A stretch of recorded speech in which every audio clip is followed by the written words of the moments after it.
Shalom, Bapak Ibu, dimanapun Anda berada, sungguh sebuah sukacita kita bisa mengikuti acara pada malam hari ini, Spirit of Prayer.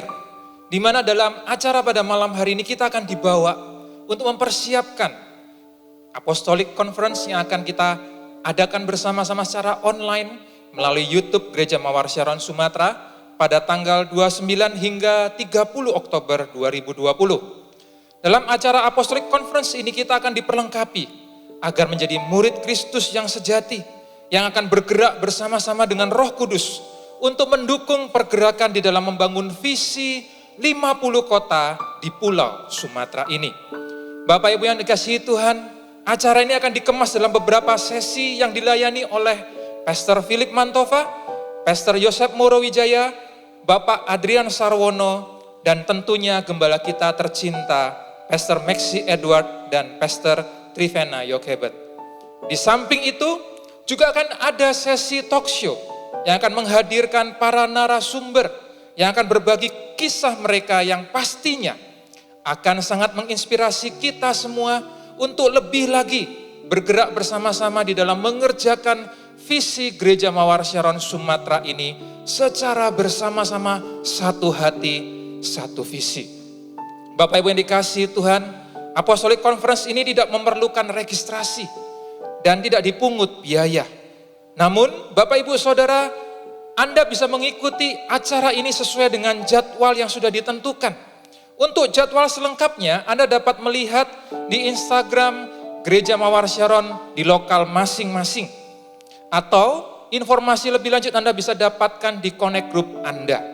Dan khususnya bagi Anda yang belum bergabung dalam Connect Group, dan Anda rindu untuk bergabung, digembalakan, dimuridkan bersama-sama, dan kita bergerak bersama-sama untuk menjangkau seluruh Sumatera bagi kemuliaan Yesus, Anda bisa menghubungi call center yang tersedia, atau Anda bisa klik link form pada kolom komentar yang ada.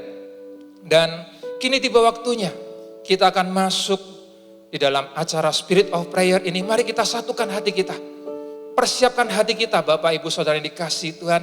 Mari kita menyambut pribadi Roh Kudus hadir di ruangan-ruangan di mana Anda mengikuti acara Spirit of Prayer ini. Mari kita satukan hati kita dan saya ajak Bapak Ibu Saudara bisa mengangkat tangan kita ke hadapan Tuhan. Kita minta Tuhan jamah setiap kita semua. Kita masuk dalam hadirat Tuhan. Terima kasih Bapa di sorga. Hari demi hari kami lalui, kami tahu penyertaan Tuhan sempurna. Saat ini kami akan berdoa bersama-sama, memuji menyembah Tuhan, bagi kemuliaan nama-Mu dinyatakan di Pulau Sumatera ini. Mari Tuhan bawa setiap umat-Mu untuk bergerak bersama-sama. Bangkitkan roh kami untuk satu hati, satu visi, bergerak bagi 50 kota di Sumatera ini. Bagi kemuliaan nama Tuhan. Kami buka hati kami, hanya di dalam nama Tuhan Yesus Kristus kami berdoa. Haleluya. Amin.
Kini saatnya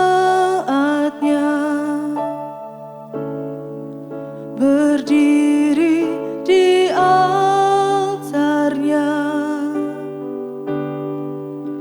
sebab Allah Maha Kudus hadir di sini.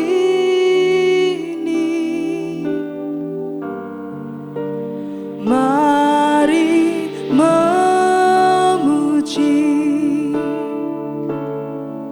angkat tangan menyembah, sebab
kepadamu Tuhan. Kami merindukan hadirat-Mu, Jesus.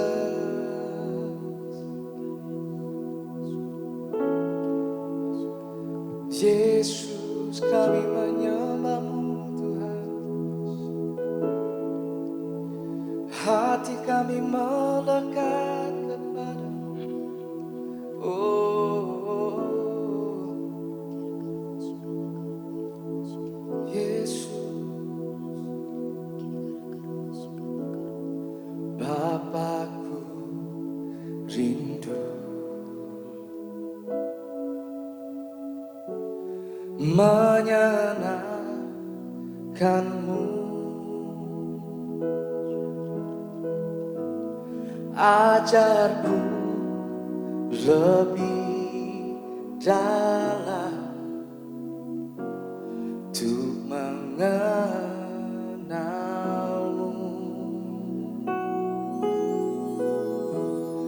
Bapakku pintar, layakkan aku,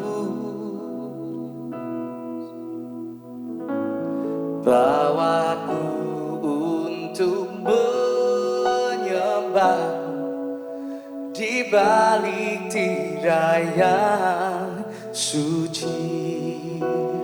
Bertemu muka dengan muka,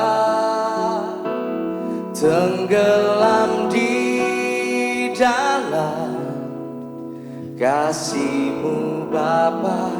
Oh Tuhanku, rindukan selalu diam dalam bait-Mu.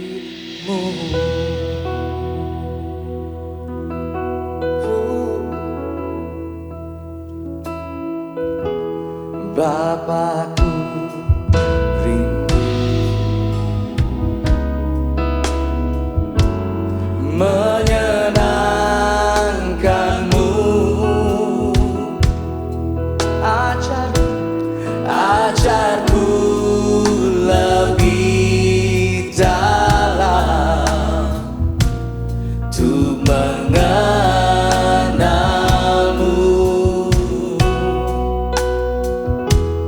Bapakku pintar,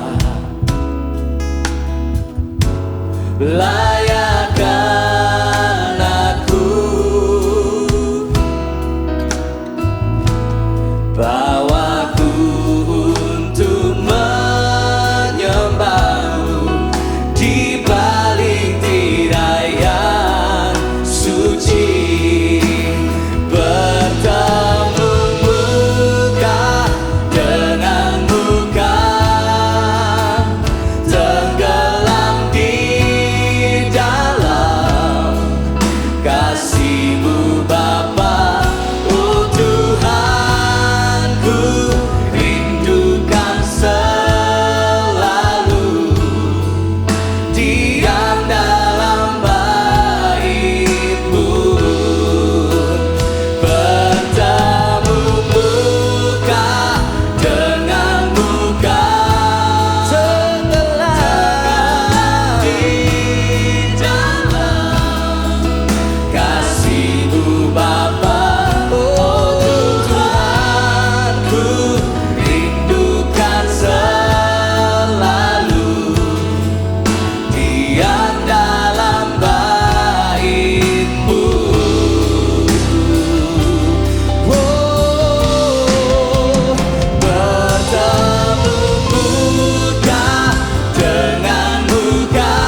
selalu di dalam-Mu Tuhan,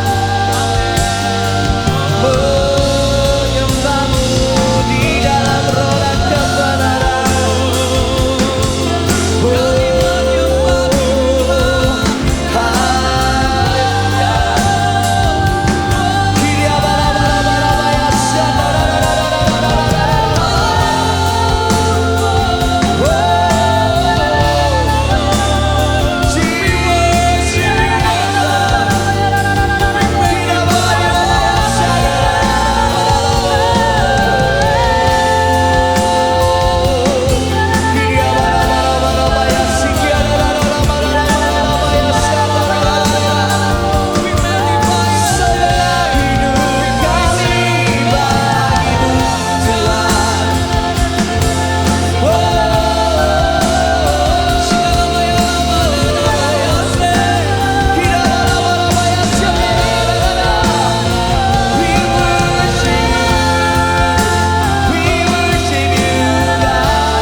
Suaramu sembah Tuhan malam hari ini.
Kami menyembah-Mu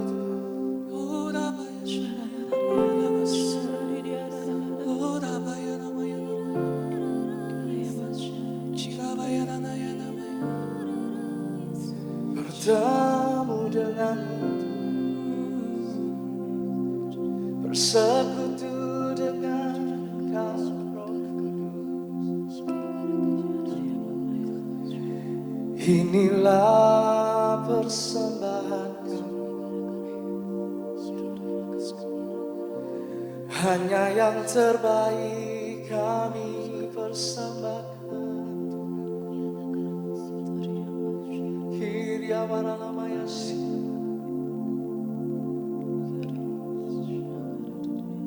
Segenap hidup kami Tuhan, masa depan kami, cita-cita kami letakkan di bawah kaki-Mu Tuhan Yesus.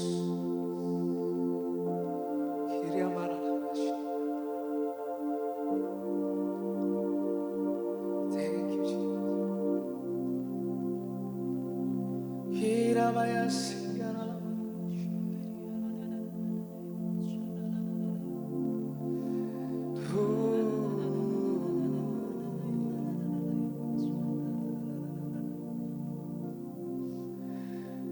Betapa hatiku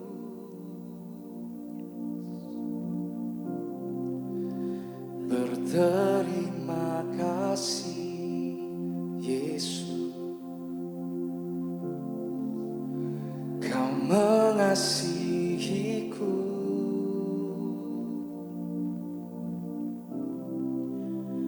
Kau memilikiku.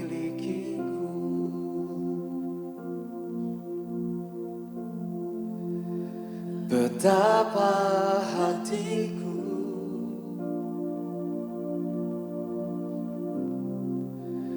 berterima kasih, Yesus. Kau mengasihiku,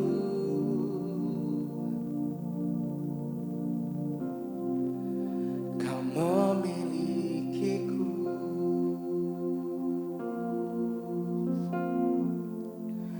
Hanya ini Tuhan persembahanku, segenap hidupku, jiwa dan ragaku.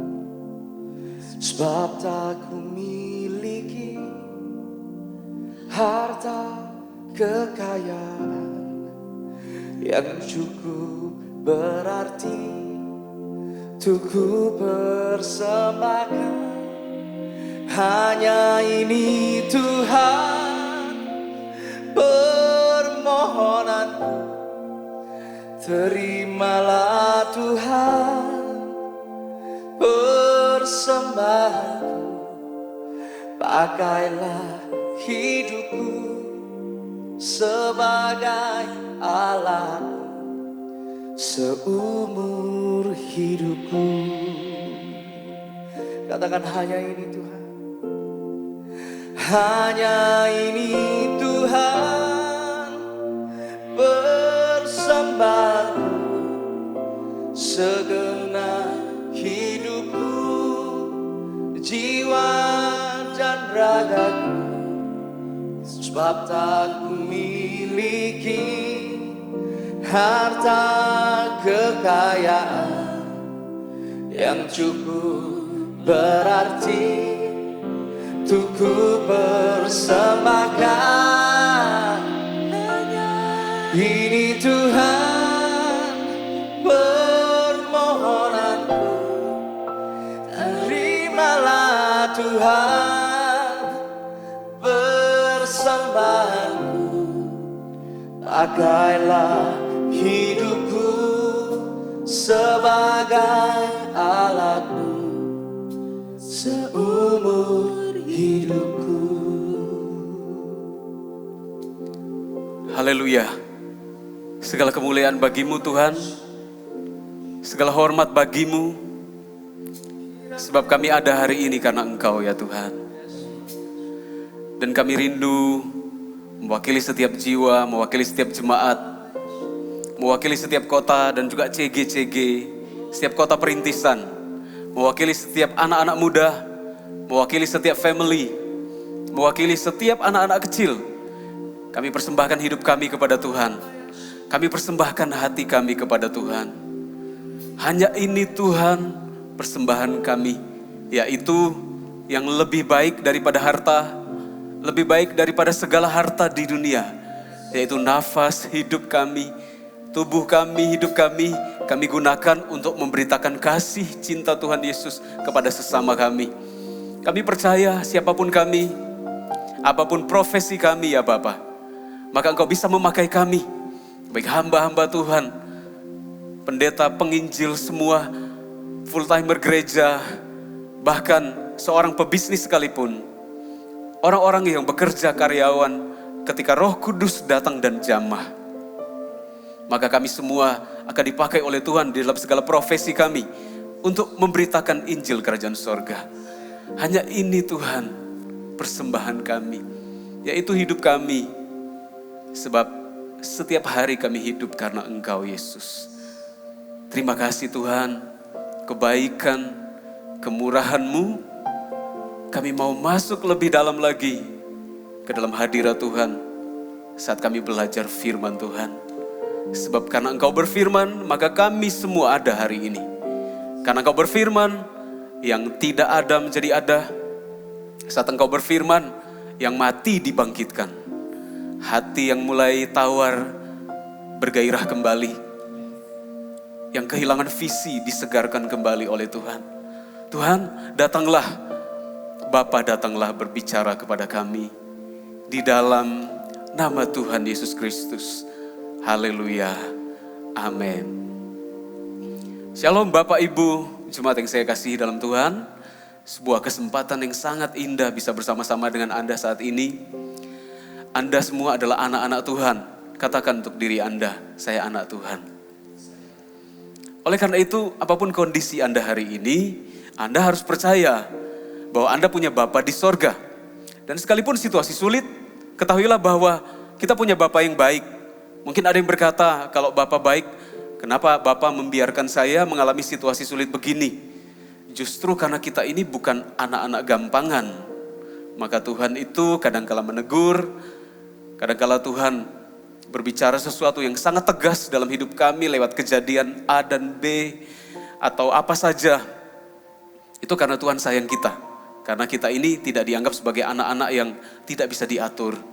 Tuhan berbicara, Tuhan sayang kepada kita. Mari kita kembali kepada firman Tuhan yang akan saya sampaikan, sebuah perenungan singkat bagi kita semua.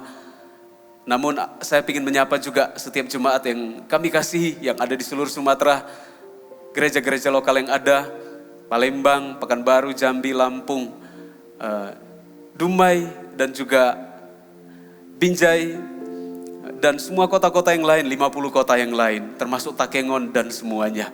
Salam kasih, salam sukacita dari tempat ini bagi Anda semua, setiap CG dan siapapun yang menyaksikan. Kasih karunia menyertai setiap Anda. Kita akan membaca firman Tuhan. Saya bacakan untuk setiap Anda. Anda bisa mengikuti dari tempat Anda masing-masing. Dari kitab Nehemia pasal yang kedua ayat yang pertama. Maksud saya ayat yang ke-11 sampai ayatnya yang ke-20. Nehemia pasal 2 ayat 11 sampai ayatnya yang ke-20. Kita akan belajar dari firman yang menjadi spirit kita untuk berdoa bagi kebangunan rohani, berdoa bagi keluarga, berdoa bagi semua panggilan hidup kita. Ya, saya bacakan 10 ayat ini akan menjadi sebuah rema yang menguatkan dan memotivasi setiap kita. Ya, buka Alkitab Anda, silakan mengikuti pembacaan. Saya akan bacakan untuk setiap Anda. Demikian firman Tuhan. Tekad untuk membangun kembali tembok Yerusalem. Maka tibalah aku di Yerusalem. Sesudah 3 hari aku di sana. Bangunlah aku pada malam hari bersama-sama beberapa orang saja yang menyertai aku. Aku tidak beritahukan kepada siapapun rencana yang akan kulakukan untuk Yerusalem, yang diberikan Allahku dalam hatiku. Jika tak ada lain binatang kepadaku kecuali yang kutunggangi. Demikian pada malam hari aku keluar melalui pintu gerbang Lebak ke jurusan mata air ular naga dan pintu gerbang sampah. Aku menyelidiki dengan seksama tembok-tembok Yerusalem yang telah terbongkar dan pintu-pintu gerbangnya yang habis dimakan api. Lalu aku meneruskan perjalananku ke pintu gerbang mata air dan ke kolam raja. Karena binatang yang kutunggangi tidak dapat lalu di tempat itu, aku naik ke atas melalui wadi pada malam hari dan menyelidiki dengan seksama tembok itu. Kemudian aku kembali lalu masuk melalui pintu gerbang Lebak. Demikianlah aku pulang. Para penguasa tidak tahu kemana aku telah pergi dan apa yang telah kulakukan. Karena sampai kini aku belum memberitahukan apa-apa kepada orang Yahudi, baik kepada para imam maupun kepada para pemuka, kepada para penguasa dan para petugas lainnya. 17. Berkatalah aku kepada mereka, kamu lihat kemalangan yang kita alami, yakni Yerusalem telah menjadi reruntuhan dan pintu-pintu gerbangnya telah terbakar. Mari kita bangun kembali tembok Yerusalem supaya kita tidak lagi dicela. Ketika aku beritahukan kepada mereka betapa murahnya tangan Allahku yang melindungi aku dan juga apa yang dikatakan raja kepadaku, berkatalah mereka, kami siap untuk membangun. Dan dengan sekuat tenaga mereka mulai melakukan pekerjaan yang baik itu. Ketika Sanbalat orang Horon dan Tobia orang Amon pelayan itu dan Geshem orang Arab mendengar itu, mereka mengolok-olokkan dan menghina kami, kata mereka. Apa yang kamu lakukan itu? Apa kamu mau berontak terhadap raja? Aku menjawab mereka, kataku, Allah semesta langit, dialah yang membuat kami berhasil. Kami hamba-hambanya telah siap untuk membangun, tetapi kamu tidak punya bagian atau hak dan tidak akan diingat di Yerusalem. Ini 10 ayat yang akan saya ambil beberapa perenungan untuk kita semua. Kita lihat judul perikopnya berkata, tekad untuk membangun kembali tembok Yerusalem. Tembok Yerusalemnya udah runtuh, hancur. Orang Israel dibawa ke pembuangan. Dan ayat yang ke-18, ayat 17 bagian akhir berkata, Nehemia berkata, mari kita bangun kembali. Lalu orang-orangnya juga berkata di ayat 18 bagian terakhir, kami siap untuk membangun. Ternyata apa yang hancur, apa yang runtuh bisa dibangun kembali. Saya beri tema, perenungan saya malam ini adalah membangun kembali. Mari kita membangun kembali apa yang hancur di hidup kita. Mari kita membangun kembali keluarga kita. Mari kita membangun kembali rencana-rencana Tuhan atas setiap kota. Mari kita meneruskan, membangun kembali panggilan Tuhan dalam kehidupan Anda. Sebab Tuhan punya rencana damai sejahtera bagi setiap orang. Tuhan rindu membangun Anda. Tuhan rindu memakai setiap orang. Namun kadangkala karena situasi hancur, oleh karena sebuah situasi Anda kehilangan visi. Beberapa orang hancur panggilan hidupnya. Padahal dulu sangat berapi-api bersama dengan Tuhan. Mari kita bangun kembali. Tuhan pingin kita membangun kembali apa yang sudah hancur. Ini adalah kejadian ribuan tahun yang lalu. Jika Tuhan bisa membangun kembali bersama dengan hambanya, yaitu Nehemia, maka kita pun bisa membangun kembali apa yang kita sudah bangun dan mulai pada waktu yang lalu. Katakan untuk diri Anda sendiri, membangun kembali. Tidak ada yang mustahil bagi Tuhan. Apapun sehancur-hancurnya hidup kita, sehancur-hancurnya visi kita, Tuhan bisa membangun kembali. Keluarga Anda sekalipun tercerai-berai, tapi Tuhan itu bisa memulihkan. Tuhan Maha Kuasa. Dia Allah yang menciptakan dari enggak ada jadi ada. Mari bangun kembali keluarga kita. Mari bangun kembali gereja kita. Saya percaya di setiap kota, di setiap tempat akan lahir gereja-gereja yang memuliakan Tuhan. Dalam hal ini gereja Mawar Sharon, kita bukan berarti menyaingi gereja lain. Bukan, semua gereja punya panggilan. Yang saya maksudkan adalah, mari kita teruskan rencana Tuhan bagi Sumatera. Dari Aceh sampai ke Lampung, di setiap sudut kota, akan ada tempat dan rumah di mana orang-orang datang dan memuliakan Tuhan. Akan ada tempat rumah di mana orang dipulihkan, diterima. Orang-orang diberkati, diluruskan hidupnya. Mari kita teruskan. Kalau kita melihat sejarah, di Sumatera ada hamba-hamba Tuhan yang dipakai Tuhan sudah ratusan tahun yang lalu. Dan bahkan ada orang-orang Eropa yang datang ke Sumatera dan mereka berikan nyawanya di tanah ini. Mari kita lanjutkan apa yang mereka lakukan. Dan mari kita bangun kembali apa yang sudah hancur. Tuhan bisa pakai kita gereja Mawar Sharon. Tuhan bisa pakai setiap orang yang mau. Sekali lagi katakan di dalam hatimu, aku mau membangun kembali. Ketika Tuhan mau membangun gerejanya, Tuhan selalu membangun orang-orangnya. Karena gereja itu orangnya. Pekerjaan Anda bisa dipulihkan Tuhan, dibangun kembali bersama dengan kuasa Tuhan. Pernikahan Anda bisa dibangun kembali oleh Tuhan. Hubungan-hubungan Anda yang rusak bisa dibangun kembali oleh Tuhan. Dan apa saja, apalagi membangun kerajaan sorga. Itu kehendak Tuhan. Apa yang hancur dalam hidup Anda?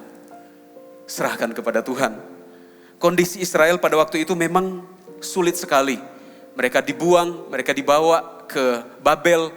Di Israel tersisa orang-orang sedikit saja. Dan temboknya hancur. Dan hal itu dikabarkan kepada Nehemia. Waktu itu Nehemia bekerja di negeri asing. Kalau kita lihat di pasal yang pertama, saya bacakan kepada Anda. Riwayat Nehemia bin Hakalia. Pasal pertama, ayat yang pertama sampai yang ketiga. Demikian. Pada bulan Kislew, tahun ke-20, ketika aku ada di Puri Susan, datanglah Hanani, salah seorang dari saudara-saudaraku, dengan beberapa orang dari Yehuda. Aku menanyakan mereka tentang orang-orang Yahudi yang terluput, yang terhindar dari penawanan, dan tentang Yerusalem. Ayat 3, kata mereka kepadaku, orang-orang yang masih tinggal di daerah sana, yang terhindar dari penawanan, ada dalam kesukaran besar, dan dalam keadaan tercela. Tembok Yerusalem telah terbongkar, dan pintu-pintu gerbangnya telah terbakar. Kehancuran. pintu-pintu gerbang terbakar. Temboknya banyak yang rusak, runtuh sana sini. Apa yang harus kita lakukan ketika kita mengalami keruntuhan? Apa yang harus kita lakukan untuk kita membangun kembali bersama dengan Tuhan? Satu saja, kuncinya ada di ayat yang keempat. Ketika ku dengar berita itu, ketika Nehemia mendengar berita kehancuran, duduklah aku menangis dan berkabung selama beberapa hari. Perhatikan kalimat berikutnya. Aku berpuasa dan berdoa ke hadirat Allah semesta langit. Banyak tembok yang runtuh, banyak pintu-pintu gerbang yang terbakar kata firman Tuhan. Kalau kita baca ada pintu gerbang Lebak, pintu gerbang Sampah, pintu gerbang Mata Air, lalu diulang lagi pintu gerbang Lebak. Kalau kita pelajari pintu-pintu gerbang tembok di Israel itu ada belasan pintu gerbangnya. Tapi yang terkenal yang dicatat berulang-ulang itu pintu gerbang Lebak, Sampah, pintu gerbang Mata Air dan sebagainya. Namai pintu gerbang yang hancur di hidup Anda. Apakah pintu gerbang pernikahan? Apakah pintu gerbang pelayanan? Apakah pintu gerbang di CG Anda, pekerjaan dan sebagainya? Anda bisa namai. Hanya satu-satunya awal dari membangun kembali adalah di ayat yang keempat. Ketika Nehemia mendengar, ia berdoa berpuasa dengan tangisan dan dia masuk ke hadirat Allah semesta langit. Satu-satunya pintu yang menjadi awal kebangunan rohani dan satu-satunya pintu yang akan kita masuki supaya kita bisa rebuild, membangun kembali bersama Tuhan adalah masuk ke satu pintu ini, hadirat Allah semesta langit.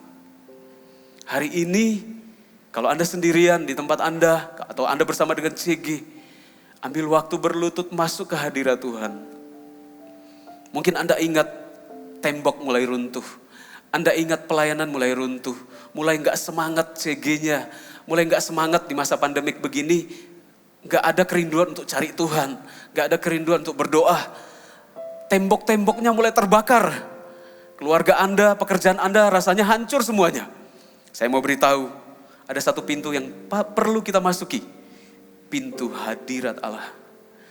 Nanti kita gunakan kesempatan ini, kita akan sama-sama masuk lebih lagi, kita berseru kepada Tuhan.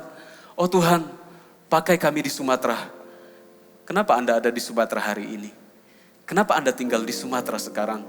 Kenapa Anda menikah di Sumatera? Kenapa Anda punya pekerjaan di Sumatera? Pindah kerja dari satu tempat ke tempat yang lain, ternyata ujungnya di Sumatera. Mari kita masuk ke hadirat Tuhan. Gak kebetulan Anda ada di kota, di salah satu kota di Sumatera. Tidak kebetulan Anda dengar pesan ini. Pintu apapun yang sedang terbakar di hidup Anda, mari kita bangun kembali dengan masuk ke dalam hadirat Tuhan. Bagaimana Nehemia memulai? Satu aja. Masuk ke dalam hadirat Allah semesta langit. Semesta langit artinya Tuhan itu mengatasi segala langit. Semua pergumulan yang terjadi di bawah kolong langit memang susah. Tapi ada yang lebih berkuasa. Dia yang mengatasi langit. Hadirat Allah semesta langit. Wow. Di dalam hadirat Tuhan kita bisa hancur hati. Di dalam hadirat Tuhan kita bisa membawa semua pergumulan hidup kita. Dalam hadirat Tuhan kita bisa bawa semua doa-doa kita. Hal-hal yang tak terucapkan. Gerbang pekerjaan, gerbang keluarga. Percaya Tuhan punya rencana untuk semuanya. Dan kalau hari ini Anda mengalami kehancuran, ingat satu pintu itu. Pintu gerbang yang terbakar. Itu seolah-olah tanda kutip bisa kita padamkan dengan air mata kita waktu kita masuk ke dalam pintu hadirat Tuhan. Semua pintu gerbang di luar atau di hidup kita yang hancur sedang terbakar hari ini. Saat kita menangis di hadirat Tuhan, seolah-olah hadirat itu, air mata maksud saya. Karena firman Tuhan berkata Tuhan menampung di kirbatnya setiap air mata kita. Air mata kita di hadirat Tuhan bisa mematikan, menggagalkan semua api yang sedang membakar pintu-pintu kesempatan yang kita miliki. Dan tembok yang runtuh itu akan dibangun kembali. Dimulai dengan hati yang hancur dalam hadirat Tuhan. Ketika Nehemia dengar saudara-saudaranya yang tertinggal di Yerusalem, mereka dalam keadaan tercelah. Kotanya hancur. Dia berseru kepada Tuhan sekalipun dia ada di kota yang lain. Hari ini ketika Anda dengar pesan ini, lalu Anda teringat 1-2 area di hidup Anda yang hancur, Masuklah ke dalam hadirat Tuhan dengan air mata, dengan hati yang hancur. Entah kenapa, Tuhan selalu demikian. Ketika Tuhan mau membangun kembali sesuatu yang hancur dalam hidup kita, Tuhan mau lihat kehancuran hati kita. Kadangkala Tuhan izinkan sesuatu hancur dulu. Kita nggak boleh protes. Ketika Tuhan hancurkan segala sesuatu, sebenarnya itu kesempatan Tuhan mau letakkan batu pertama. Karena Tuhan mau bangun sesuatu yang lebih tinggi. Selalu dimulai dengan satu pintu hadirat Tuhan. Mari kita masuk ke dalam hadirat Tuhan. Nehemia waktu dengar masalah hidup yang terjadi atas bangsanya, dia masuk ke hadirat Tuhan. Lalu Daniel juga contohnya. Satu kali seorang Daniel, Nabi Daniel di perjanjian lama, dikatakan tidak boleh menyembah Allah Israel dalam waktu 30 hari. Daniel ketika mendengar peraturan raja, dan itu tidak bisa dibantah. Gak mungkin bagi Daniel untuk tidak berdoa. Daniel ketika mendengar, dia pulang ke rumahnya berlutut seperti yang sudah sering dilakukannya. Dia berlutut dan mengarahkan pandangan kepada kotanya, negerinya Israel. Dia masuk ke dalam hadirat Tuhan. Setiap kali mendengar sesuatu, setiap kali ada gonjang-ganjing, dengar kabar-kabar yang gak mengenakkan, kita harus masuk ke dalam hadirat Tuhan. Dan itu akan menyegarkan jiwa kita. Akan membuat kita kuat. Mungkin kita menangis dalam hadirat Tuhan. Mungkin kadang gak bisa ngomong lagi, tidak bisa berkata-kata. Tapi air mata yang menetes itu akan memadamkan semua kobaran api dalam kenyataan hidup kita. Tuhan menyertai setiap kita. Kita belajar dari Daniel. Daniel tetap melakukannya. Dan juga ada seorang namanya Mordekai. Mordekai hidup pada zaman Esther. Mordekai itu sebenarnya saudaranya Esther, sepupu kalau tidak salah. Tapi Mordekai mengangkat Esther sebagai anaknya. Dan ketika satu kejadian, orang Yahudi di seluruh kerajaan Ahasiweros akan dibantai. Di segala negeri, di berbagai provinsi akan dibinasakan oleh Haman. Dan itu adalah sebuah berita yang mencengangkan.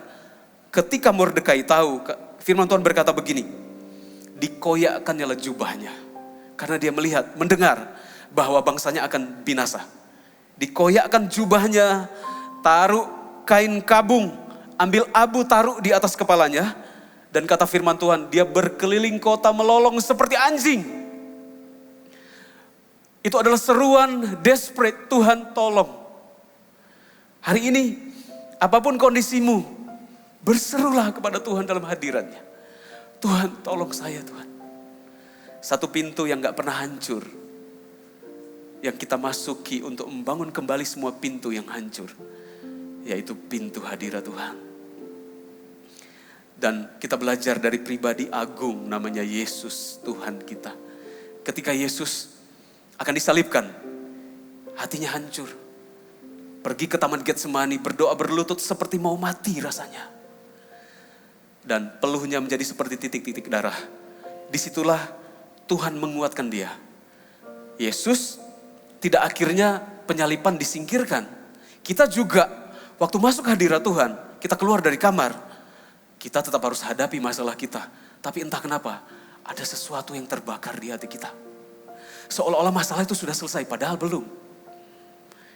Ketika kita masuk ke hadirat Tuhan, itulah yang dialami oleh Nehemia waktu dia masuk ke hadirat Tuhan. Firman Tuhan mencatat di ayat yang ke-12. Dikatakan begini, pasal 2 ayat 12 yang kita baca tadi. Bangunlah aku pada malam hari bersama-sama beberapa orang saja yang menyertai aku. Aku tidak beritahukan kepada siapapun rencana yang akan kulakukan untuk Yerusalem, yang diberikan Allahku dalam hatiku. Ketika Nehemia masuk ke dalam hadirat Tuhan, ada sesuatu yang terjadi dalam hatinya. Setiap kali kita masuk ke dalam hadirat Tuhan, tembok belum selesai, semua pintu gerbangnya belum selesai dibangun. Tetapi ada keyakinan iman saat kita masuk ke dalam hadirat Tuhan. Kita keluar dari kamar, ada sesuatu yang berkobar yang Tuhan beritahu dalam hati kita. Banyak kali saya mengalaminya. Anda juga pasti mengalaminya. Beberapa orang di antara Anda, kita mengalami masalah, kita masuk hadirat Tuhan, menyembah Tuhan. Kita keluar dari kamar kita atau ruang doa kita, atau mungkin ada di mobil menyembah Tuhan. Pinggirkan mobil sebentar, di pinggir jalan Anda menyerahkan hidup Anda kepada Tuhan. Tiba-tiba ada sesuatu yang Tuhan teguhkan dalam hatimu. Dan herannya masalahnya belum selesai, tapi seolah-olah Anda kuat. Itulah yang dimaksud oleh Nehemia di ayat yang ke-12. Aku tidak beritahukan kepada siapapun juga rencana yang akan kulakukan untuk Yerusalem, yang diberikan Allahku dalam hatiku. Ketika kita masuk dalam hadirat Tuhan, ada sesuatu yang berkobar di hati kita. Ada sesuatu rahasia yang tahu hanya kita dan Tuhan. Karena Roh Kudus yang memberitahu ke dalam hati kita sebuah rencana masa depan. Saat kita masuk ke dalam hadirat Tuhan, tiba-tiba Anda mulai teringat mau merintis CG di sebuah kota. Tiba-tiba kepikiran mengenai saudara Anda yang belum dalam Tuhan. Tiba-tiba ada rencana ilahi masuk, atau rencana itu sudah lama di hatimu, tapi terkubur karena pekerjaan, kesibukan dan sebagainya. Waktu Anda dengar pesan ini, kita sama-sama masuk ke dalam hadirat Tuhan. Dari sejak tadi kita menyembah Tuhan, sama-sama ada sesuatu yang tiba-tiba bercahaya kembali dalam hatimu. Itulah sesuatu yang Tuhan katakan di hatimu. Setiap kali masuk hadirat Tuhan akan ada sesuatu yang Tuhan teguhkan, ada sesuatu yang Tuhan kobarkan, ada sesuatu yang melampaui segala akal yang akan Tuhan berikan dalam hati kita. Seolah-olah kita bisa menghadapi seluruh dunia saat kita masuk ke dalam hadirat Tuhan. Mari masuk ke dalam hadirat Tuhan. Pintu yang tidak pernah hancur. Entah kenapa kita yang hancur di dalam, tapi kehancuran kita, air mata kita menjadi awal dari kebangunan rohani keluarga kita. Tuhan akan pakai Anda karena Anda masuk ke dalam hadirat Tuhan. Dan hari ini, waktu saya menyampaikan pesan ini, sungguh-sungguh saya percaya setiap pemberitaan firman Tuhan disertai oleh Roh Kudus, dan Roh Kudus akan berbicara di setiap kota kepada setiap jiwa. Ada sesuatu dalam hatimu, rencana untuk Yerusalem, seperti rencana yang diberitahukan kepada Tuhan, dari Tuhan kepada Nehemia untuk Yerusalem. Ada sesuatu yang Tuhan rencanakan, yang diletakkan dalam hatimu, untuk keluargamu, pekerjaanmu, untuk gereja-gereja perintisan kita. Anda mulai terbayang seseorang. Saya berdoa Roh Kudus menyatakannya kepada Anda. Mari kita datang kepada Tuhan, masuk ke dalam hadirat Tuhan. Waktu kita masuk ke dalam hadirat Tuhan, seperti Nehemia dapat sesuatu, lalu dia pergi dari kota pembuangan kembali ke Yerusalem. Di ayat yang pertama kita baca tadi, ayat 11 maksud saya. Maka tibalah aku di Yerusalem. Sesudah 3 hari aku ada di sana dan sebagainya. Ada tindakan-tindakan sederhana yang harus kita lakukan supaya tindakan nyata daripada kita dapatkan sesuatu dari Tuhan. Apa yang kita dapatkan dalam hadirat Tuhan? Sesuatu apa? Yang pertama, biasanya Tuhan akan beritahu timing yang tepat. Kapan kita akan pergi kepada seseorang? Kita akan tunggu waktu tak tergesa-gesa, tetapi selalu ukurannya pas waktunya. Entah kenapa, selalu pas. Kadang-kala ada orang memberi kesaksian, wah ini seperti sudah diatur Tuhan. Kok bisa ya ketemu kamu di tempat ini, sudah lama kita gak ketemu. Demikian juga Nehemia, dikatakan sudah 3 hari aku di Yerusalem. Kok 3 hari gak ngapa-ngapain? Karena Nehemia tahu, kalaupun pekerjaan sudah ada di depan, dia harus tunggu waktunya Tuhan. Timingnya Tuhan. Saya nggak berkata bahwa kita harus jadi malas, doa dulu Tuhan berbicara dari sorga. Bukan. Sesuatu yang kita dapatkan dalam hadirat Tuhan, yang pertama biasanya sebuah konfirmasi waktu. Kapan kita berbicara kepada seseorang. Mungkin Anda mau menyampaikan pesan keselamatan kepada keluarga Anda. Anda tunggu beberapa hari lagi, nanti ada keluarga akan ngumpul di rumah saya. Saya akan berdoa dan saya akan sampaikan tentang keselamatan kepada mereka. Yang pertama, selalu yang kita dapatkan dalam hadirat Tuhan adalah menunggu timing Tuhan. Dan dikatakan dia bangun malam hari. Nehemia bangun malam hari, di mana semua orang lagi tidur. Ketika Tuhan bekerja dalam hati kita dan kita sedang menunggu waktu, memang apa yang kita lakukan gak kelihatan. Diam-diam tapi ada rencana. Rencana ilahi yang ada dalam hati kita. Bukankah itu yang dialami oleh Maria, ibu Yesus, ketika malaikat datang memberikan pesan, engkau akan melahirkan seorang juru selamat. Lalu Maria menaruh dalam hatinya dan merenungkannya. Maria gak langsung keluar-keluar beritahu kepada semua orang. Maria tahu kapan waktunya. Demikian juga setiap kita masuk dalam hadirat Tuhan, saat kita berdoa sungguh-sungguh dan kita keluar dari kamar kita tahu apa yang akan kita kerjakan. Kita tahu kita akan melakukan sesuatu kapan. Ada peneguhan waktu. Dikatakan dia diam-diam berkeliling, mencari tahu.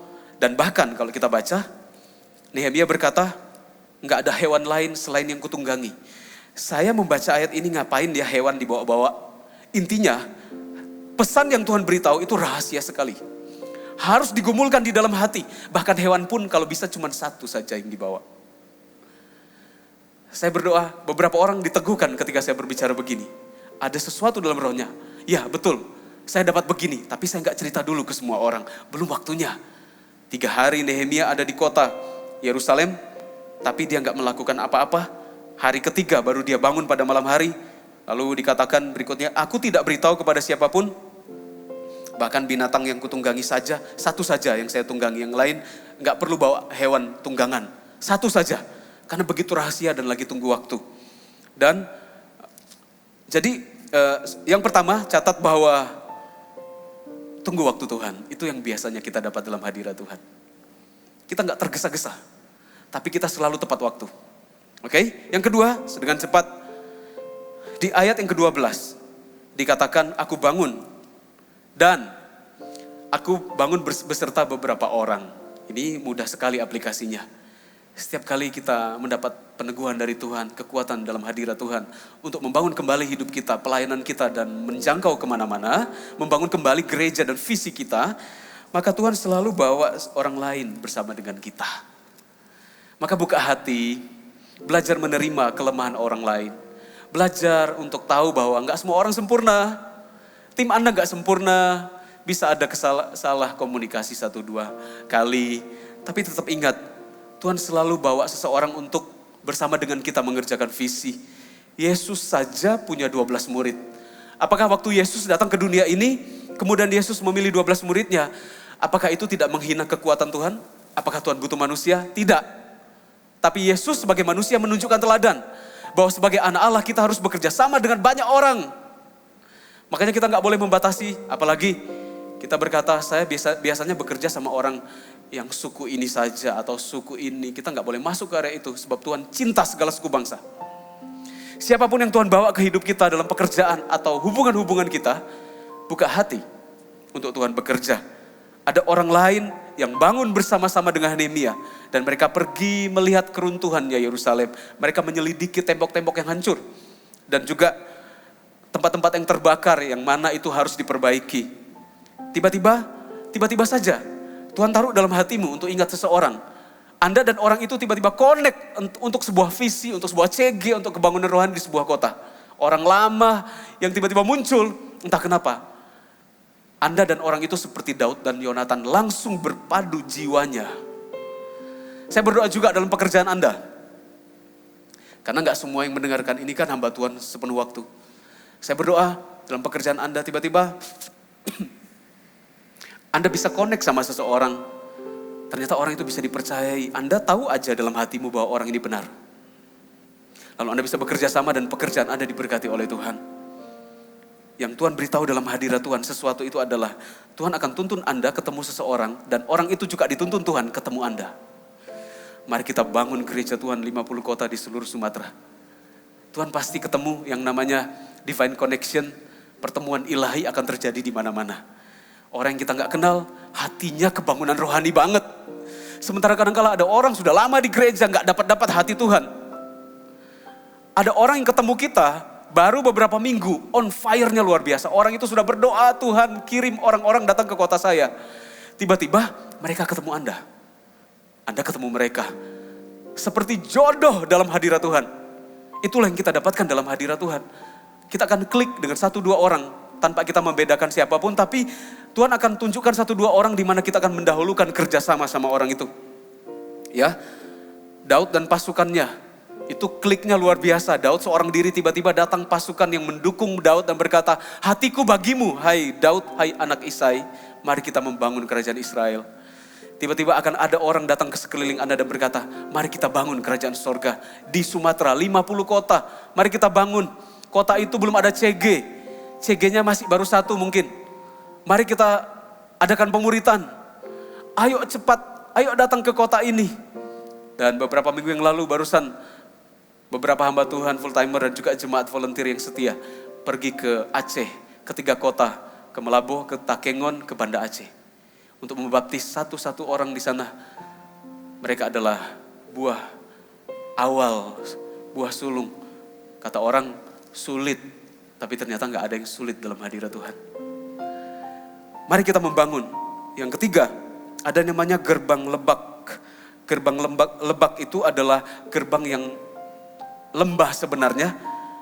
Jadi Nehemia masuk ke dalam, ketika menyelidiki tembok yang hancur, Nehemia masuk pertama kali, masuk melalui gerbang lebak. Gerbang lebak itu adalah gerbang lembah. Gerbang yang intinya kalau kita masuk ke dalam kebangunan rohani, kita mau mengerjakan kembali, membangun kembali, selalu dimulai dengan kerendahan hati. Saat kita masuk ke dalam hadirat Tuhan, selalu hati kita harus rendah hati. Dan ternyata gerbang lebak ini adalah gerbang yang pertama kali dimasuki Nehemia. Dan kalau kita lihat di ayat yang ke-15, di bagian terakhir dikatakan, lalu masuk melalui pintu gerbang lebak. Demikian pula aku pulang. Jadi pintu itu adalah pintu masuk dan pintu keluar. Pintu masuk, pintu keluar. Untuk membangun kembali adalah kerendahan hati. Waktu kita mau membangun rendah hati, setelah kita selesai membangun, tetap harus masuk lewat keluar dari pintu yang sama. Tetap rendah hati. Hati gak boleh berubah. Nanti 50 kota yang kita jangkau sudah terbangun di mana-mana. Bangunannya sudah ada hamba-hamba Tuhannya, kebangunan rohani terjadi. Tetap harus lewat pintu lebak. Yang keempat, gerbang sampah. Gerbang sampah itu artinya bukan sampah seperti zaman hari ini. Sampah maksudnya adalah gerbang kotoran hewan. Gerbang sampah itu, saya teringat mengenai anak bungsu yang hilang. Dia anak bungsu itu, anak hilang maksud saya. Anak yang pergi dan dia kembali kepada bapaknya. Dia gak punya uang lagi dan dia makan makanan babi itu pun gak dikasih. Seolah-olah dia gak lebih berharga daripada babi. Ada banyak kotoran di sana. Ketika dia menyadari keadaannya, itu seperti ketika dia masuk ke dalam hadirat Tuhan. Ketika kita masuk ke dalam hadirat Tuhan, kita menyadari keadaan kita dan berkata, kok saya terpuruk ya? Kenapa keadaan saya begini? Saya akan kembali kepada Bapa saya. Sekalipun saya ditolak, dihukum gak apa-apa. Yang penting yang pukul saya Papa saya. Sekalipun Bapa menghukum saya, pukulan Papa saya adalah pukulan penuh kasih. Sekalipun Papa nanti mendisiplin saya, gak apa-apa. Untuk kita melakukan, membangun kembali, kita harus melewati gerbang sampah. Gerbang di mana kita menyadari segala dosa kita. Buang. Saya berkata begini, tiba-tiba ada 1-2 orang, Tuhan tegur hatimu, ada dosa begini, dosa begini, dosa begini dalam hadirat Tuhan. Dosa dan semua sampah-sampah akan Tuhan beritahu. Untuk kita buang, bukan untuk menghakimi. Sama-sama kita saling beritahu supaya kita dimurnikan terus di akhir zaman ini sekalipun. Kita dikuduskan dengan darah Kristus. Tapi juga ada kesadaran dari hati kita untuk membuang segala dosa, semua sampah supaya kita dipakai oleh Tuhan. Tahu nggak bahwa gerbang sampah itu adalah tempat yang sama menurut para ahli Alkitab. Tempat yang sama di mana Yudas Iskariot mati. Tempat di mana ada kematian karena jual Tuhan.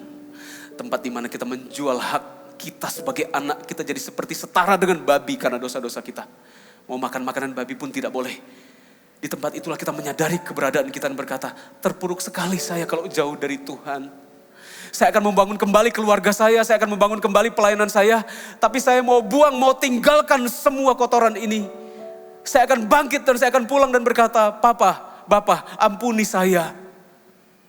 Dan saya percaya setiap orang yang masuk ke dalam hadirat Tuhan dan menyadari keadaannya. Tuhan berkata sekalipun dosamu merah seperti kirmisi, akan jadi putih seperti salju. Saya selalu punya pikiran begini. Saya selalu berdoa, maksud saya berkata, Tuhan kalau saya salah, tegur saya. Kalau Tuhan pukul saya, tanda kutip, gak apa-apa. Kalau Tuhan yang pukul itu berarti selalu bisa kok dibangunkan kembali. Kalau Tuhan pukul karena Tuhan sayang. Itu seperti kalau anak kecil dipukul gak lari, malah mendekat ke papanya, peluk. Biarkan kita begitu. Sekalipun kita dimarahin Tuhan, sekalipun Tuhan itu bukan pemarah sih, Tuhan itu pengasih. Memang Tuhan itu tegas. Tapi kita harus kembali kepada Tuhan. Supaya Tuhan membuat kita bisa membangun kembali. Katakan membangun kembali. Yang terakhir adalah gerbang mata air. Gerbang mata air itu, mata air sebenarnya perlambangan mata air itu perlambangan daripada firman dan Roh Kudus. Ya, kita selalu bisa Untuk kita membangun, kita harus selalu melewati hal ini, yaitu firman. Gak bisa dengan pengalaman kita. Gerbang mata air ini tempatnya di mana? Menurut para arkeolog dan sejarawan Alkitab, tempat gerbang mata air ini adalah tempat di mana kolam Bethesda berada. Di mana orang-orang menantikan goncangan air supaya mereka masuk lebih dulu dan disembuhkan. Waktu itu Yesus datang kepada seorang yang lumpuh dan berkata, mau nggak engkau sembuh? Orang itu berkata, oh seandainya ada yang tolong saya begini begitu, banyak sekali alasan. Nggak butuh siapa-siapa. Yang terakhir yang kita paling butuhkan sebenarnya nggak butuh yang penolong siapapun. Yang kita butuhkan cuma Yesus. Dialah firman itu. Untuk kebangunan rohani terjadi harus selalu melalui firman, Kejadian sampai Wahyu. Nggak bisa lewat yang lain. Selalu hanya Yesus Kristus. Ingat perempuan Samaria yang ada di sumur? Ketika berjumpa dengan Yesus, Yesus berkata, seandainya kamu tahu siapa yang berbicara kepada kamu, niscaya engkau akan minta kepadanya air hidup. Air itu akan terus memancar sampai kesudahan. Dan ibu itu berkata, kamu gak punya timba. Gimana caranya kamu menimba air dan memberikan saya air hidup? Maksudnya percaya kepada Yesus. Dan ketika perempuan Samaria ini menjadi percaya, dia berkata, engkau adalah nabi. Air itu penuh dalam hatinya. Dan dia langsung tinggalkan embernya. Pergi ke kotanya. Setiap kali kita penuh dengan firman, gak tahan untuk bersaksi. Langsung kita pergi kepada keluarga kita. Kita pergi, dan seperti perempuan ini, dia pergi ke kotanya. Dia beritahu, ada orang yang memberitahukan semua yang kulakukan. Dan satu kota itu banyak orang menjadi percaya kepada Kristus. Tahu nggak? Gerbang mata air itu adalah kolam Bethesda.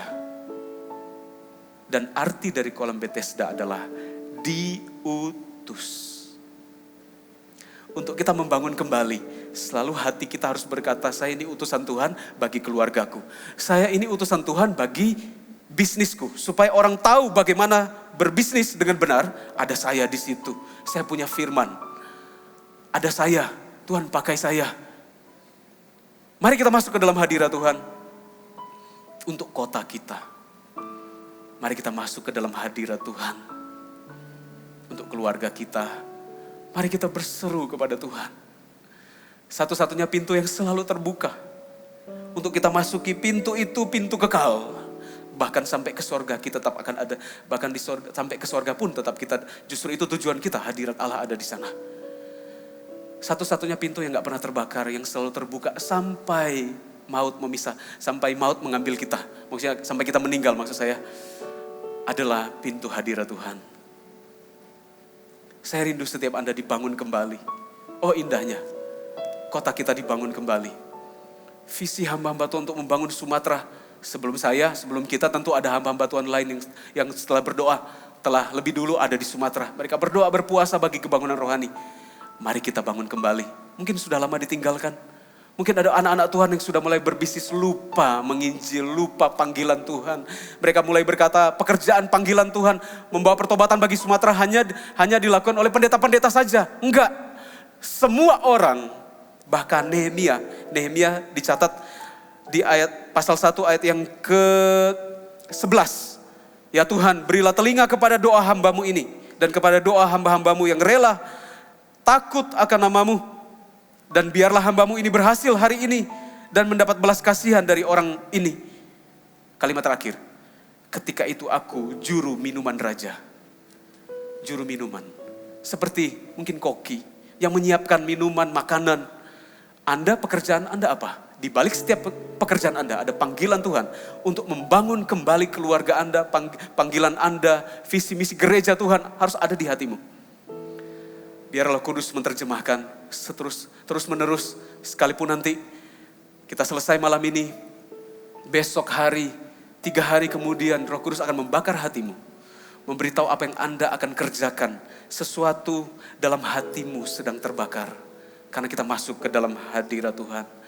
Saya mengundang setiap Anda, jemaat yang saya kasihi, kalau Anda sedang duduk, mari sama-sama bangkit berdiri. Kalau Anda bersama dengan keluarga Anda, 2-3 orang di rumah Anda, kalau Anda bersama dengan beberapa member CG 4 orang, Anda bisa makin berdiri. Kita sama-sama mau membangun kembali. Dan oleh karena itu kita akan masuk ke dalam hadirat Tuhan. Kita ada dalam hadirat Tuhan hari ini. Saya berdoa pernikahan-pernikahan dibangun kembali. Dimulai dari diri Anda. Saat ini, saat kita masuk ke dalam hadirat Tuhan. Gereja-gereja di kota-kota yang mungkin Anda merasa gereja gak bertumbuh di kota saya. Atau bahkan di kota ini gak ada gereja. Di Pulau Sumatera. Mau gak kita masuk ke dalam hadirat Tuhan? Kita berseru kepada Tuhan. Supaya nanti ada rumah rohani di kota Anda. Di dalam hadirat Tuhan. Tembok yang hancur akan dibangun. Dimulai dengan hati yang hancur. Dalam hadirat Tuhan, setiap pintu gerbang yang terbakar, apinya akan dihentikan dengan air mata kita. Mari sama-sama mengangkat tangan kita. Haleluya. Kira bakara lara bara lara bara lara. Kira bakara lara bara lara bara lara bara lara baya sande. Hira lara bara lara bara lara bara lara bara lara bara bayas. Kami masuk ke hadirat-Mu Tuhan. Membawa hati yang hancur Tuhan. Membawa air mata kami bagi kebangunan rohani. Kami persembahkan hati kami ya Tuhan. Untuk keluarga kami supaya diselamatkan. Kami membawa hati kami supaya kota kami diselamatkan. Kami membawa hati kami bagi Sumatera ya Tuhan. Dari ujung ke ujung. Di setiap provinsi. Di setiap kota-kota, anak kota. Oh Tuhan, ada banyak jiwa yang butuh Engkau. Ada banyak kota yang tidak mengenal Engkau ya Bapa. Kami rindu mereka tahu bahwa mereka bisa membangun kembali. Jika mereka punya Yesus. Pakai kami, pakai CG-CG ya Tuhan. Mari angkat kedua tangan.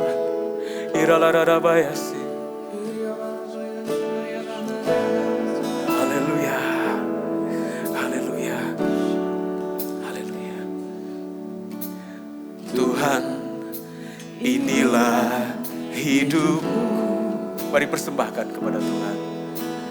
Ku serahkan padamu segala cita-citaku, masa depanku menjadi milikmu. Oh, jadikan kami terang-Mu. Haleluya. Oh Tuhan Yesus. Di tengah kegelapan dunia, membawa bangsa-bangsa kepadamu. Oh Tuhan, ini kerinduanku bagimu Tuhan. Bagimu Tuhan, seluruh hidup. Pakailah Tuhan bagi kemuliaan-Mu. Genapi seluruh rencana-Mu. Sampai Sumatera, Amen. Penuh kemuliaan bagimu Tuhan. Oh, sembah Dia. Bagimu Tuhan, seluruh hidupku. Pakailah Tuhan bagi kemuliaan-Mu. Genapi seluruh rencana-Mu. Sampai Sumatera, penuh kemuliaan bagimu Tuhan. Bagimu Tuhan, seluruh hidupku. Pakailah Tuhan bagi kemuliaan-Mu. Genapi seluruh rencana-Mu. Sampai Sumatera, penuh kemuliaan-Mu. Sampai Sumatera, penuh kemuliaan-Mu. Sampai Sumatera, penuh kemuliaan.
Ya Tuhan, hamba-Mu dan setiap pemimpin-pemimpin yang ada di sini, kami berdoa bagi setiap kota-kota, berdoa bagi setiap CG-CG perintisan, berdoa bagi setiap gereja lokal sebagai subregional yang akan membawahi 5-10 kota, belasan kota. Tuhan, turunlah pengurapan-Mu kepada mereka, bahwa mereka mampu membangun kembali bersama dengan kami, bersama dengan Tuhan. Saat kami masuk ke dalam pintu itu, yaitu pintu yang tidak pernah terbakar, tidak pernah bisa dihancurkan bahkan oleh neraka, yaitu hadirat Tuhan. Itulah kekuatan kami Tuhan. Pakai kami, mengalir kuasa-Mu di setiap CG ya Tuhan. Mulai dari pemimpin TL, coach, sampai ke CGL, bahkan sampai ke member-member, ke setiap sponsor. Ada hati yang terbakar saat masuk hadirat Tuhan. Tuhan berkati, berikan peneguhan dalam hati kami untuk masuk ke setiap kota, untuk kami melahirkan multiplikasi CG. Kami tahu timing yang tepat, karena Roh Kudus beritahu ke hati kami, seperti Nehemia. Dan juga kami bekerja sama dengan orang-orang sekeliling kami, sekalipun tidak ada yang sempurna, namun kasihlah yang menyempurnakan kami. Karena kami menerima satu dengan yang lainnya. Sekalipun mungkin 1-2 orang menegur, kami terima, sebab kami dibangun dalam kasih Tuhan. Pererat kami Tuhan, di tahun kesatuan, di tahun ini, tahun persatuan dan percepatan ya Tuhan. Itulah pesan-Mu melalui pemimpin kami ya Bapa. Di mana ada kesatuan, disitulah diperintahkan Tuhan berkat datang. Seperti minyak di kepala Harun, kejanggut ke jubahnya turun. Di mana ada kesatuan, di situ ada kuasa Tuhan yang datang, ada penyertaan Tuhan. Tuhan, berkati satu persatu, sembuhkanlah yang sakit ya Tuhan. Jauhkan kami dari setiap virus sakit penyakit. Tuhan memberkati Sumatera, dari Aceh sampai ke Lampung, di setiap provinsi. Di dalam nama Yesus Kristus. Sumatera untuk kemuliaan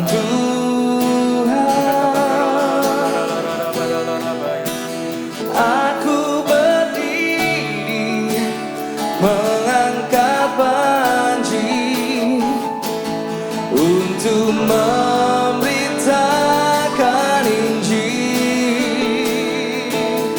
Sumatera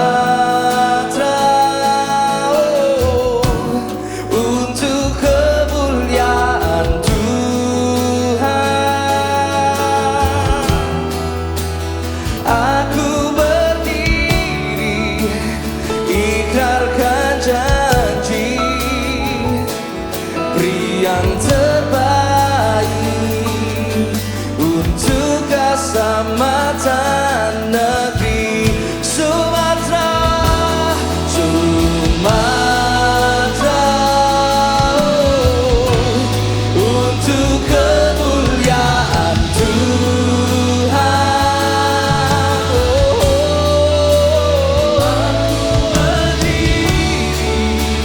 Mengangkat banji untuk memberitakan Injil. Sumatera untuk kemuliaan Tuhan. Aku berdiri, ikrarkan janji, beri yang terbaik untuk keselamatan negeri. Beri yang terbaik untuk keselamatan negeri. Beri yang terbaik untuk keselamatan negeri. Saya ajak seluruh jemaat gereja Maksara di saat ini. Mari kita sama-sama berdoa buat Apostolic Conference, buat setiap kota-kota yang ada di Sumatera. Saya minta kita meletakkan tangan kita di dada, merasakan setiap detak jantung kita seirama. Jadikan seirama dengan detak jantungnya Tuhan. Sama-sama kita berbahasa roh saat ini. Biar kami merasakan ya Tuhan, apa yang menjadi detak jantung untuk Sumatera.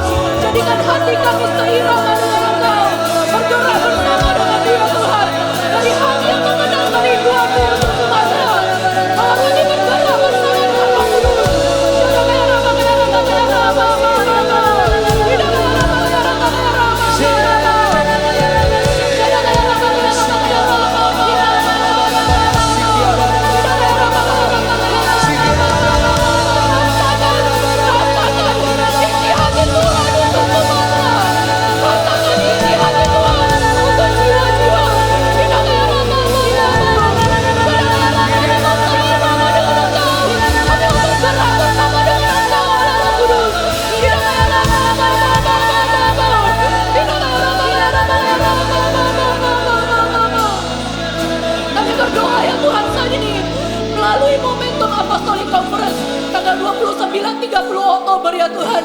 Engkau membawa seluruh umat-Mu ya Tuhan, mengalami Engkau ya Tuhan, mengalami apa yang menjadi kerinduan-Mu, apa yang menjadi detak jantung-Mu ya Tuhan. Kami merasakan dan kami mau bergerak bersama dengan Engkau Allah Roh Kudus. Dimulai dari saya, semua perkatakan, deklarasikan, lebih keras lagi dimulai dari saya. Kami akan mendengar ya Tuhan, suara ya Tuhan, berderak-derak ya Tuhan, tulang-tulang ya Tuhan, yang bergerak, bersatu, akan bertumbuh ya Tuhan, daging, urat dan kulit yang menutupinya. Dan Allah Roh Kudus berhembus di dalam nama Yesus Kristus Tuhan. Akan ya Tuhan, bangkit tentara yang besar saat ini. Di dalam nama Yesus Kristus Tuhan, bangkit tentara yang besar. Saya ajak semua kita, sama-sama kita berdoa buat setiap kota-kota di mana Tuhan tempatkan. Mari kita berdoa buat setiap kota-kota yang ada di Sumatera saat ini. Di dalam nama Yesus Kristus Tuhan. Kami berdoa ya Tuhan, buat setiap kota-kota ya Tuhan, di mana kami ada ya Tuhan. Kami meruntuhkan setiap tembok-tembok menghalang. Setiap ya Tuhan, ketika kami berkat, mungkin merasa minoritas, tidak berdaya. Kami runtuhkan setiap tembok-tembok menghalang di dalam nama Yesus Kristus Tuhan. Kami berkatakan ya Tuhan, saat ini ya Tuhan, kami mau membangun ya Tuhan. Kami mau mempertahankan dan menyelesaikan di dalam nama Yesus Kristus Tuhan. Setiap tipu daya muslihat iblis, kami runtuhkan oleh kuasa darah Yesus saat ini. Di dalam nama Yesus Kristus Tuhan. Di dalam nama Yesus Kristus Tuhan. Thank you ya Tuhan. Engkau Allah yang hadir di tengah-tengah kami. Bahwa kami bergerak bersama dengan Engkau ya Tuhan. Selama ya Tuhan, kami merasakan detak jantung kami ya Tuhan. Bahwa kami selama itu bergerak bersama dengan Allah Roh Kudus. Membangun, mempertahankan, dan menyelesaikan gereja Mawar Sharon ya Tuhan. Di tahun 2030, 50 gereja lokal yang kuat berdiri atas Sumatera. Di dalam nama Yesus Kristus Tuhan. Di dalam nama Yesus. Bapak Ibu Saudara yang terkasih, dimanapun Anda berada, sekitar 15 tahun yang lalu ketika saya dalam sebuah perjalanan pulang di pesawat, saya kembali ke Medan. Pada waktu itu saya mengambil waktu untuk berdoa. Dan ketika saya berdoa, tiba-tiba di dalam doa saya melihat sebuah penglihatan Pulau Sumatera. Saya seperti melihat satu pulau seperti peta Sumatera begitu di hadapan saya. Dan kemudian dari pulau tersebut, dari gambaran peta itu, tiba-tiba muncul tangan-tangan yang menembus dari belakang, dari balik peta tersebut. Tangan-tangan yang keluar, menembus, dan itu banyak sekali. Saya lihat begitu banyak tangan-tangan yang keluar dan tangan-tangan itu bergerak seperti melambai-lambai, seperti berseru, berkata tolong saya, selamatkan saya. Saya lihat itu dari ujung atas sampai bawah, banyak sekali saya menangis di hadapan Tuhan. Saya berkata, Tuhan, hati saya hancur dan saya tahu Tuhan sangat mengasihi Sumatera. Ada begitu banyak orang-orang yang hari ini mereka menjerit, mereka berseru, mereka minta tolong, mereka enggak tahu jalan keluar, mereka enggak tahu hidup mereka mau kemana, mereka enggak tahu arti hidup mereka, dan tidak ada keselamatan di dalam hidup mereka. Saya merasakan itu dan Tuhan berikan di hati saya. Di saat itu saya berdoa di tempat itu, saya berlutut, saya duduk, saya tutup mata saya nangis, saya berkata Tuhan pakai saya. Tuhan pakai saya tahu begitu banyak orang-orang yang butuh ditolong. Begitu banyak jiwa yang harus diselamatkan. Dan Bapak Ibu Saudara, saya percaya betapa besar kasih Tuhan atas Sumatera. Betapa besar kerinduan Tuhan untuk melihat orang-orang diselamatkan. Dan hati Tuhan begitu turun atas hati saya pada saat itu. Sekalipun saya tidak dilahirkan di Sumatera, tapi Tuhan melahirkan Sumatera di hati saya. Bapak Ibu Saudara, saya ajak setiap Anda mengambil hati sungguh-sungguh untuk pulau ini. Setiap Anda yang mendengar, setiap Anda yang hari ini bersama-sama di ruangan hadirat Allah ini, saya ajak Anda sama-sama adopsi. Kasih pulau ini, betapa banyak orang yang butuh diselamatkan. Saya ajak setiap Anda sungguh-sungguh ambil bagian. Berkata Tuhan, kalau ada tangan yang terangkat berseru minta tolong, biar tangan Anda dan saya yang bersama-sama menggenggam. meraih mereka sehingga mereka tidak binasa. Mari Bapak Ibu Saudara, saya ajak setiap Anda berkata di hadapan Tuhan, angkat tangan Anda sebagai tanda bahwa Anda mengasihi pulau ini, dan Anda berkata, pakai saya Tuhan, pakai saya Tuhan untuk memenangkan, untuk mengangkat, untuk memulihkan, untuk menyelamatkan setiap jiwa dan tidak ada satupun yang binasa. Mari angkat tangan Anda Bapak Ibu Saudara, sama-sama kita berdoa. Tuhan Yesus, kami angkat tangan kami sebagai tanda bahwa kami mengasihi pulau ini. Sebagai tanda kami mengangkat hati kami menyerahkan hidup kami untuk dipakai Tuhan. Kami berdoa Tuhan, tangan kami yang terangkat ini, kami rindu untuk dipakai bekerja menyentuh setiap jiwa, menjamah setiap hati yang luka, menjamah setiap keluarga-keluarga yang hari ini membutuhkan pertolongan. Tuhan pakai kami, Tuhan pakai kami. Biar sungguh-sungguh Sumatera lahir di hati kami ya Tuhan.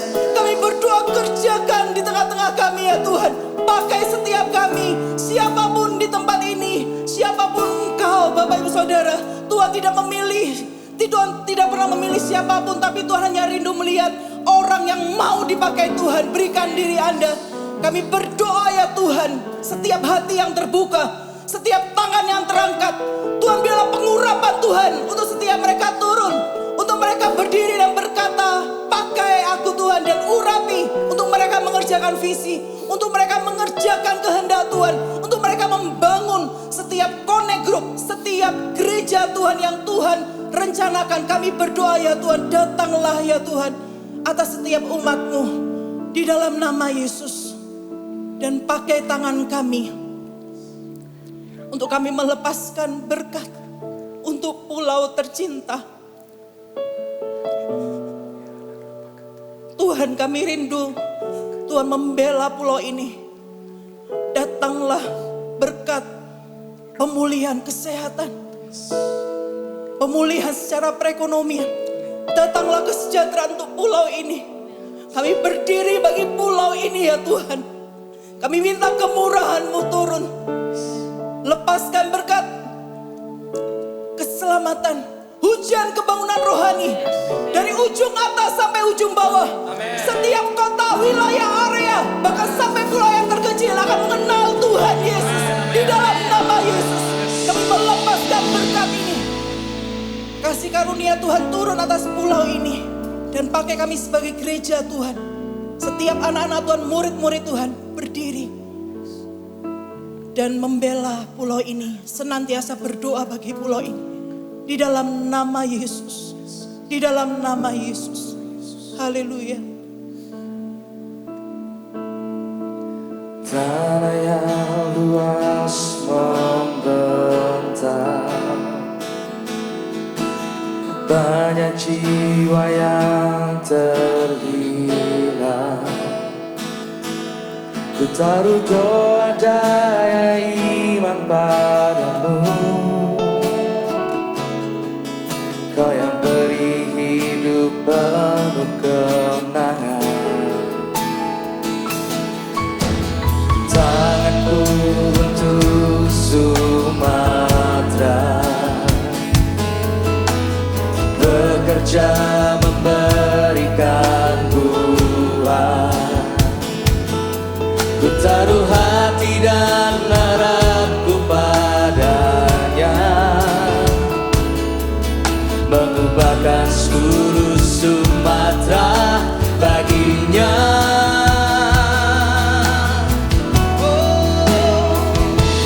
Sumatera untuk kemuliaan Tuhan.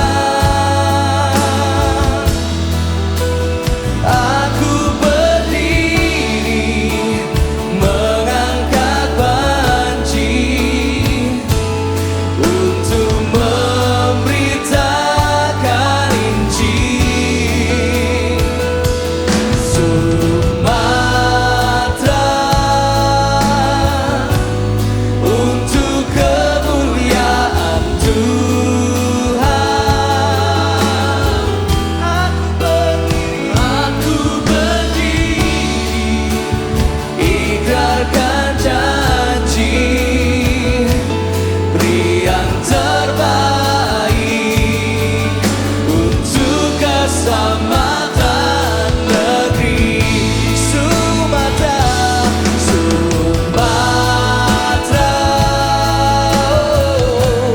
Untuk kemuliaan Tuhan. Aku berdiri mengangkat panji untuk memberitakan Injil Sumatera,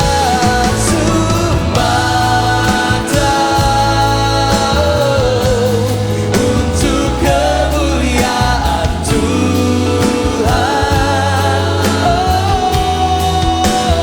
Aku berdiri ikrarkan janji, beri yang terbaik untuk keselamatan negeri. Beri yang terbaik, beri yang terbaik untuk keselamatan negeri. One more time. Beri yang terbaik untuk keselamatan negeri. Haleluya. Segala kemuliaan bagi-Mu ya Tuhan. Segala hormat, pujian, kebesaran, kejayaan, keperkasaan. Tuhan Yesus, Engkau Tuhan atas Sumatera. Dan Kau mengasihi dan Kau menebus pulau yang besar ini dengan darah-Mu yang kudus. Ajar kami mengasihi Sumatera. Terima kasih Tuhan buat kesempatan yang indah hari ini. Setiap jemaat, setiap orang yang mendengarkan, setiap gereja-gereja, perintisan, angkat kedua tangan Anda. Terimalah berkat, Tuhan memberkati dan melindungi engkau. Mulai hari ini kemanapun Anda pergi, keluar, masuk Anda, ada sesuatu yang terbakar dalam hatimu. Ada sebuah panggilan untuk menjangkau, bahkan panggilan itu bisa berupa pekerjaan. Ketika engkau bekerja berbisnis, visinya bukan hanya untuk menumpuk harta, tapi untuk membawa kerajaan sorga bagi pulau ini. Tuhan memberkati, melindungi engkau, mempertemukan engkau dengan orang-orang yang akan dipertemukan Tuhan, yang terjadi divine connection dengan Anda. Tim Anda makin solid, makin kuat. Pekerjaan Anda semakin luar biasa juga. Tuhan memberkati Anda dengan berkat Abraham. Di mana engkau menabur, di situ Anda akan menuai tuaian Ishak. Bahkan sampai 100 kali lipat. Tuhan memberkati, melindungi engkau. Terima berkat kebangunan rohani. Di dalam nama Allah Bapa, dalam nama Tuhan Yesus Kristus, di dalam nama Allah Roh Kudus. Setiap orang yang mau masuk ke dalam hadirat Tuhan, sama-sama katakan amin. God bless you. Haleluya.